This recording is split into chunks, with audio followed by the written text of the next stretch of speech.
ગુજરાતમાં સ્થાનિક સ્વરાજ્યની ચૂંટણીનું આજે 26મી એપ્રિલને રવિવારના રોજ મતદાન શરૂ થયું છે।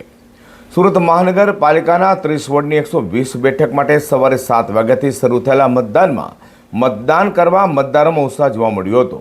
તો લોકશાહીના મહાપર્વમાં પ્રથમ વખત મતદાન કરનારામાં ખુશી જોવા મળી હતી। સુરત મહાનગરપાલિકાની સ્થાનિક સ્વરાજ્યની ચૂંટણી માટે આજે સવારે 7 વાગ્યાથી મતદાન પ્રક્રિયાનો ઉત્સાહપૂર્વક પ્રારંભ થયો છે, જેમાં 30 વોર્ડની 120 બેઠકો માટે કુલ 483 ઉમેદવારોના ભાવિનો નિર્ણય થશે। આ મહાપર્વમાં 13,02,941 પુરુષો અને 11,73,451 મહિલાઓ સહિત કુલ 24,76,392 મતદારો પોતાના મતાધિકારનો ઉપયોગ કરી શકે તે માટે શહેરના 343 સ્થળો પર 2,609 મતદાન મથકો તૈયાર કરવામાં આવ્યા છે। જિલ્લા વહીવટી તંત્ર અને સુરત શહેર પોલીસ દ્વારા ચુસ્ત પોલીસ બંદોબસ્ત સાથે સંપૂર્ણ સજ્જતા દર્શાવવામાં આવી છે, જેમાં 13,000થી વધુ કર્મચારીઓનો સ્ટાફ ચૂંટણી પ્રક્રિયાને શાંતિપૂર્ણ અને સુરક્ષિત રીતે સંપન્ન કરવા માટે ખડે પગે કાર્યરત છે। સુરત મનપામાં છેલ્લા 30 વર્ષથી ભાજપનું એક હતું શાસન છે। આ ચૂંટણીમાં ભાજપ, કોંગ્રેસ અને આમ આદમી પાર્ટી વચ્ચે ત્રિપાંખીયો જંગ જોવા મળી રહ્યો છે। સુરતમાં સવારે 7 વાગ્યાથી જ મતદાન શરૂ થઈ ગયું હતું, તો સવારથી જ મતદારોમાં મતદાન માટે ઉત્સાહ જોવા મળ્યો હતો। પહેલી વખત મતદાન કરનારા મતદાતાઓએ પોતાનો અનુભવ પણ વર્ણવ્યો હતો અને કહ્યું હતું કે મારો અધિકાર છે, મારું રાજ્ય છે, મતથી તમે સરકાર રચી શકો છો। તો મતદારોને સ્લીપ મોકલાઈ ન હોય, જેને લઈને કેટલાક બૂથો પર મતદારોનું નામ શોધવામાં ભારે તકલીફ પડી હતી। બીજી તરફ આજે ગરમી વધારે હોવાથી વહેલી સવારે મતદાતાઓને મતદાન કરવા અપીલ કરાઈ હતી। આજે રવિવાર તારીખ 26મી એપ્રિલના રોજ સુરત મહાનગરપાલિકાની સ્થાનિક સ્વરાજ્યની ચૂંટણી માટે સવારે 7 વાગ્યાથી મતદાનનો પ્રારંભ થયો છે। મોટી સંખ્યામાં સવારથી જ સુરતીજનો મતદાન કરવા માટે આવી પહોંચ્યા હતા, જે અત્યારે દ્રશ્યમાન થાય છે। મતદાન મથકોની સ્કૂલો પર જ ખૂબ જ મોટી સંખ્યામાં મતદારોની મેદની જોવા મળી હતી। કતારગામ પારસ પોલીસ ચોકી પાસેની જે સ્કૂલ છે તેમાં મતદાન કરી આવ્યા છે, તેમને મળીએ।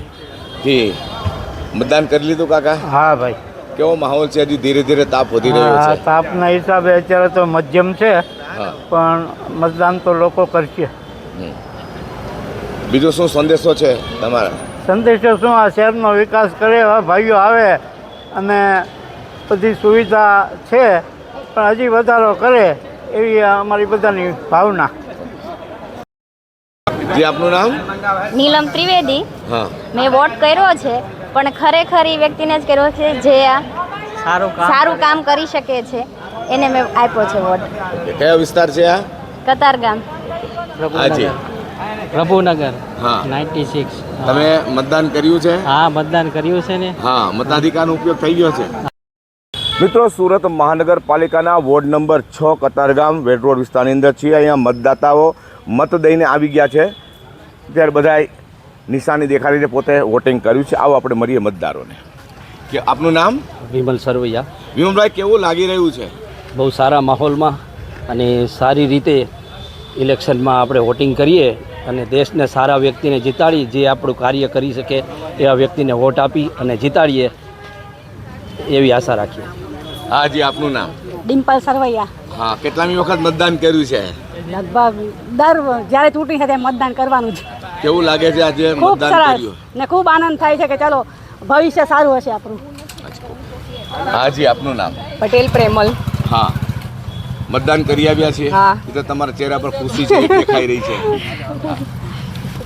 કેવા વ્યક્તિને મત આપવો જોઈએ ખરેખર? દેશનું સારું કરે, દેશ માટે જે સારું વ્યક્તિ છે એવાને જ આપણે તો મત આપવો જોઈએ। હા જી, આપનું નામ? પટેલ તેજલ। હા, કેટલામી વખત મતદાન કર્યું? 18 વર્ષ થયા ત્યારથી અત્યાર સુધી કાયમ।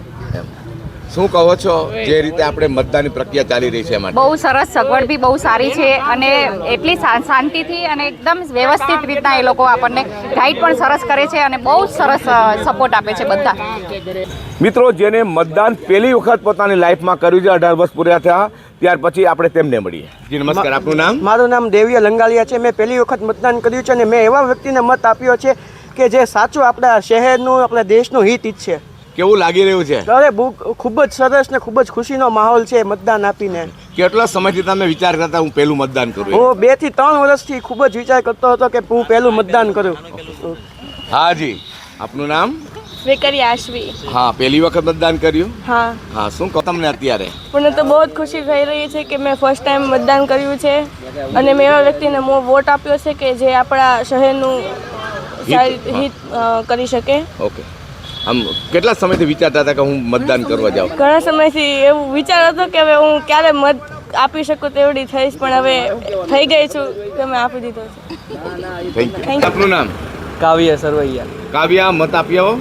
નહીં, બાકી છે આપવાનો. અચ્છા, પહેલી વખત? હા, પહેલી વખત આપવાનો. કેવી ખુશી છે તમારી? બહુ ઉત્સાહ છે અમને પહેલી વખત વોટ આપવાનો.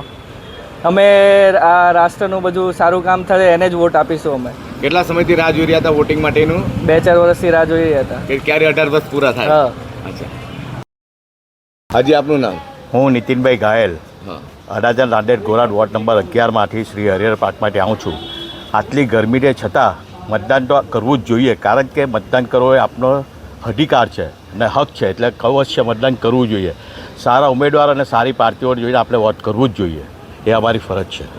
હાજી. અબ્દુલ જબ્બારભાઈ. અબ્દુલભાઈ, શું કહેવા માંગો છો? બસ સરકાર આવે ને સારું કામ કરે ને બધાય કોમનું ભલું થાય એમ. આખી ઇન્ડિયાના માણસને ને આપણે ગુજરાતના બધાનું ભલું થાય ને સારું કામ કરે એ અમારી ઈચ્છા છે. હાજી, આપનું નામ? મરવાન. હા, શું કહો મરવાન?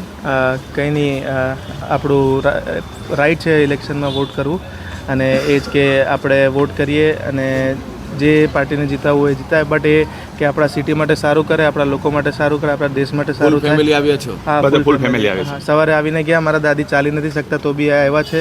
અને મિત્રો, વોર્ડ નંબર 11 રાંદેર ગોરાટની અંદર અત્યારે મોટા પાયે મતદાન ચાલી રહ્યું છે. મોટી ઉંમરના અત્યારે અહીંયા મુસ્લિમ બિરાદરો છે. 77 વર્ષની ઉંમરે તે લોકો મતદાન કરવા, પોતાનો મતનું દાન કરવા આવી રહ્યા છે. આપણે મળીએ. જી, આપકા નામ? अब्दुल जब्बार. अभी आपकी उम्र 77 कैसा लग रहा है आप अभी मतदान करने के आए? बहुत ही अच्छा लग रहा है. ये निज़ाम देख के मेरे को खुशी हुई. और क्या कहना चाहेंगे? और क्या यही तरक्की की निशानी है अपनी. हाँ जी, आपका नाम? जिन्नत. हाँ, क्या कहना चाहेंगे आप मतदान करने के लिए बाहर अभी आए? बहुत मेरे को अच्छा लगा और क्या बस निज़ाम अच्छा लगा. મિત્રો, હવે 100 પૂરા કરવાનો થોડો સમય બાકી છે. આટલી ઉંમરે તે લોકો મતદાન કરવા આવા તડકાની અંદર આવી રહ્યા છે. હવામાન ખાતું જે કહી રહ્યું છે કે 40-41 જેટલો તાપ પડશે. આની અંદર એ લોકો આવે છે તો તમે શા માટે ઘરમાં બેઠા છો? તમે પણ મતદાન કરવા આવો.